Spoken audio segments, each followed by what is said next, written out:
to the walkway around the Superdome. I mean, wherever you could fit, that's where, people, whatever, you did not see an empty space on the field.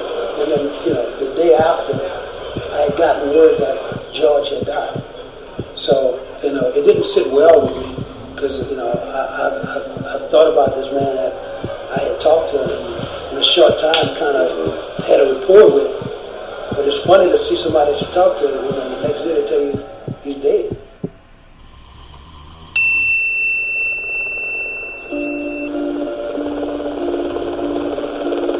Many of the post-storm people did not have any belongings except the clothes on their back. Some didn't even have that. Many had no shoes, and the water around the dome and the docks was contaminated with trucks, urine, vomit, and human misery. All were suffering from exposure and dehydration. They were exhausted. One woman laid on a mat on the muddy floor, repeatedly screaming for help for hours while waiting to be transferred. Inside, people's patience and calm were starting to deteriorate. The air was stifling.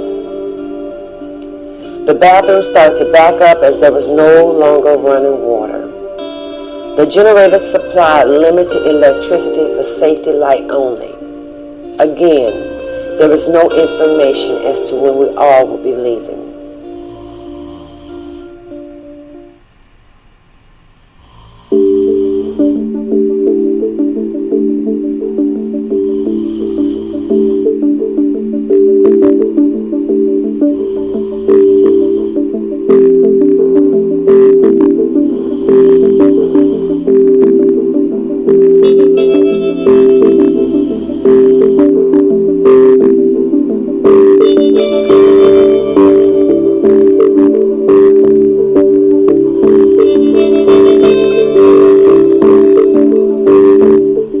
So the sergeant, lieutenant, and captain decided, and other sergeants, lieutenant, and captains, what are we going to do? Because now we are,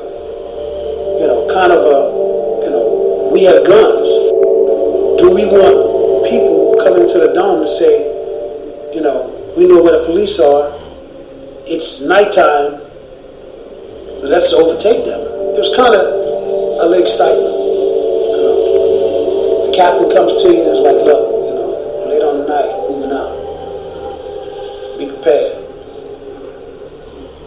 Gotcha, Captain. The back door that we went out of had to be manned. So who better to go sit at the door? We put recruits out there.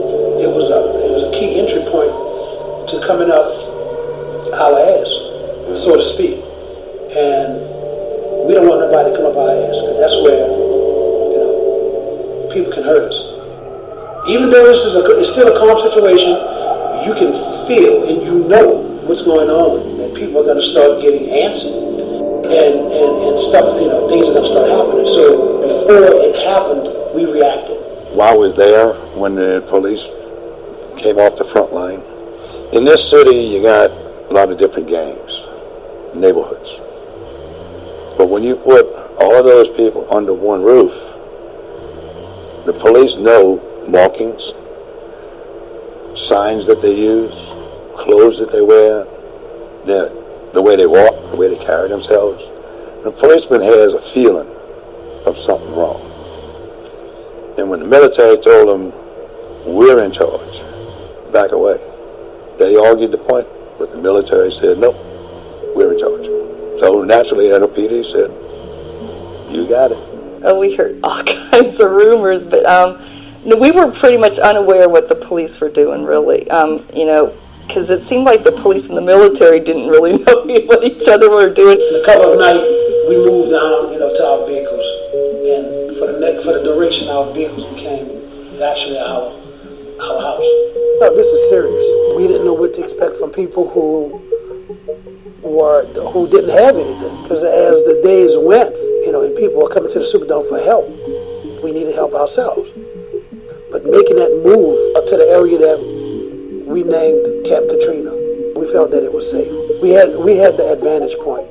We had the angle from left, from east, west, north, and south. After we pulled back, we basically gave the dome to the people. I don't know how this. But what they call hell, it was a little worse than that. When we lost power, and then when you had the problems with the people, because you had no water to take a bath with, to drink, couldn't flush the toilets for sanitary. That's all sanitary was going. You had no heat, no air conditioning, and no facilities whatsoever. The filth of the bathrooms overflowing, and you could actually smell that, and it was all in the hallways.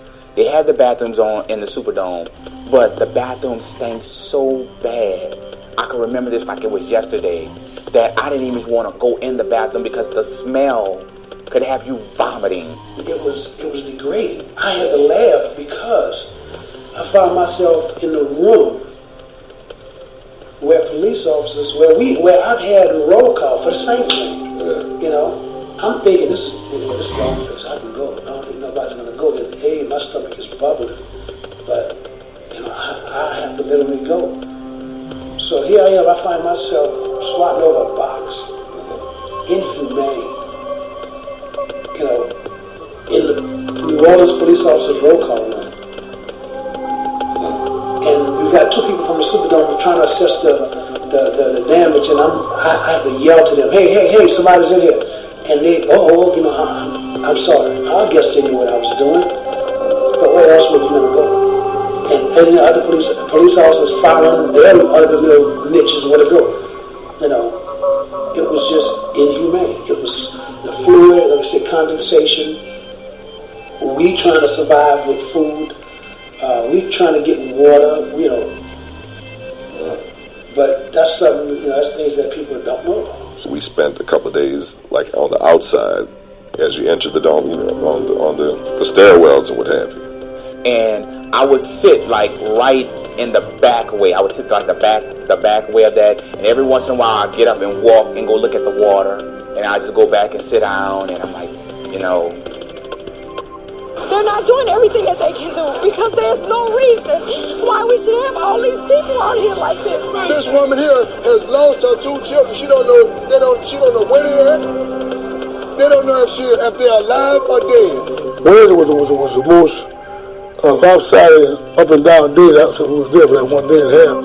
Because everybody goes out the inside of the dome. Where they went, I don't know. We didn't say much. Now, of course, with all the people that they had in the dome, you can hear voices and people talking, but we didn't say much because we didn't know, I guess, what direction we were going to go in. Yeah, I did see a lot of fights. You know, people were fighting against each other. For what reason? I don't know. I really don't know. You would hear certain things in the air, you know what, like somebody got raped in the Superdome, or, you know, but I tried my best to stay away from that part. So we kind of found that it was possibly true that two girls were raped in the bathrooms, and you know, we heard that the guys that raped them, the people beat them up real bad. As far as the rapes, they did have a few, but that was handled. It was handled properly. 3 days straight, no food, no water, helicopters flying over our head. It's ridiculous. You gonna tell me the richest country in the world cannot get enough buses to clear out one city at in a week's time? Everybody's going absolutely insane. You get people on the bridge, you couldn't even leave on the bridge. We're there for 2 days. Some scary stuff. Outside of the dome, and even where the concession stands were, the bathrooms had run over, so you're walking in that if you're walking. Looting, they started looting. And I didn't want to get hurt because they was looting, you know, they say they had little gangsters around and people around, you know, and I'm like, I don't want to loot for food, you know, they had to fight. They was actually, you know, some people say they was fighting for food, you know, but you got to understand, being on, you know, how can I say, an island by yourself, no food, you got to do what you got to do to survive. I had peanut butter crackers. I'm a professional letter carrier. It's professional letter carrier food. And she was like, you know, you're losing your mind, son. She's like, she's like, did anybody give you any kind of drugs out here? You know, I'm like, no, you know, and I can remember too, they had an old man, it was like, he was telling my mom, he was telling her, and he was like, you know, it's not that he's losing his mind. It's just what he see. So what am I going to do with this? We all up in here together. The money can't buy you anything in here. I knew it would be a better day. How long it took, I was kind of worried about that. We will do everything in our power to help the people and the communities affected by this storm.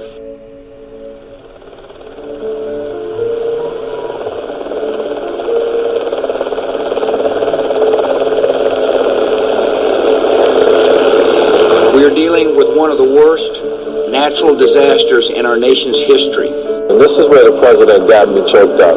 He said, Mr. Mayor, I got it. And we're going to make sure you get the resources to rebuild New Orleans into a shining example for the entire world.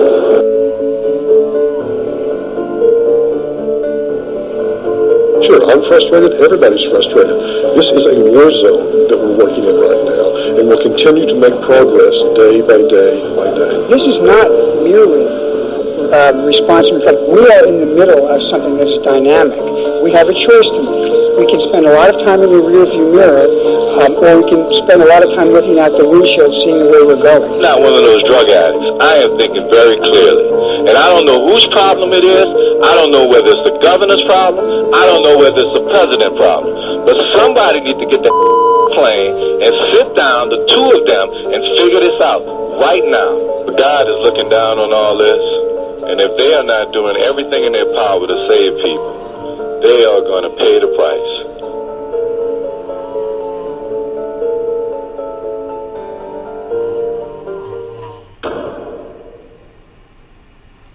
It was on like the top parking level. And with the top parking level is a bridge that crosses from the Hyatt Regency to the Superdome. So we are literally, if you turn to the left of where I was, to the right of where I was parked, you're literally looking at 25,000 people. You know, it's like being in a war zone where over the line is 30,000 plus people. They can literally reach out and touch you. So that's what we have to be mindful of. So you guys... Pizza Hut stuffed crust is the crust that made crust good. Topped and stuffed with over a half-pound of cheese. What are you so afraid of? Loving it? Original stuffed crust, just $12.99. Only from Pizza Hut. No one outbeats the Hut. Napoleon was born and raised to conquer. But he was just kind of over it, you know. Watching Prime Video, he realised he should follow his dreams. So he ordered a microphone with Prime next day delivery. Now the only thing he cared about conquering was his audience. Tout le monde peut me voir derrière?